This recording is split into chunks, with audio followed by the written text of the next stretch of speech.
Hello everyone, and welcome to Monster Files, and on today's episode we're going to be going over the fantasy genre's most well-known adversary, the Orc, a name synonymous with Chugnut, Chest Thumper, and Musclehead. These guys are the goon squad of the D&D world, so without divulging too much information here in the intro, let's just go ahead and jump into these overgrown apes. An orc is a relatively easy challenge, being humanoid in size and pretty much just big, dumb, and ugly, although they should be respected in large numbers and due to their barbarous rage and bloodlust. Orcs eat pretty much anything made out of meat, and that includes your character, so if you stumble upon what you would think to be a peaceful group of orcs giving you a nice hot bath and rubbing you down with herbs and spices, just know that the pot lid is going to be slamming on your head sometime soon. Orcs are notorious pillagers, frequently attacking neighboring areas to their territories and rarely remaining civilized or peaceful, so basically they're like every villain in every Mad Max movie ever. Orcs for the most part are a varied-looking lot. Most, however, share common characteristics, having large bodies, lowered tusks, green or gray skin, coarse hair, and stooped brows, so they pretty much look like Man-Bear-Pig from South Park, and for those of you who do not watch South Park, just know that it's half man, half bear, and half pig.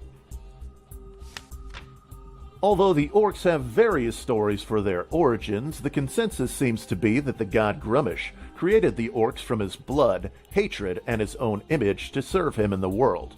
Other gods, however, cheated the orcs out of their homelands, forcing them to become nomadic in nature, and is why the orcs vary so much in appearance.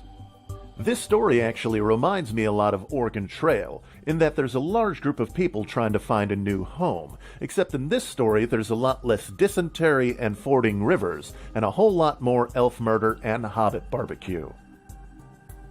Grummish is the Dungeons & Dragons god of the orcs, and he infamously has only one eye, having lost one after a battle with his arch-nemesis Corlin, god of the elves. I like to think of Grummish as the Nick Fury of the orcs, only a god and not Samuel L. Jackson. Not that Samuel L. Jackson couldn't be a god, I mean he is a bad motherfucker after all. Orcs, being the definitive fantasy antagonists, are ever present in almost every work of medieval fantasy film, book series, or game. The best examples of orcs can be found in the works of Tolkien, Warcraft, and Warhammer.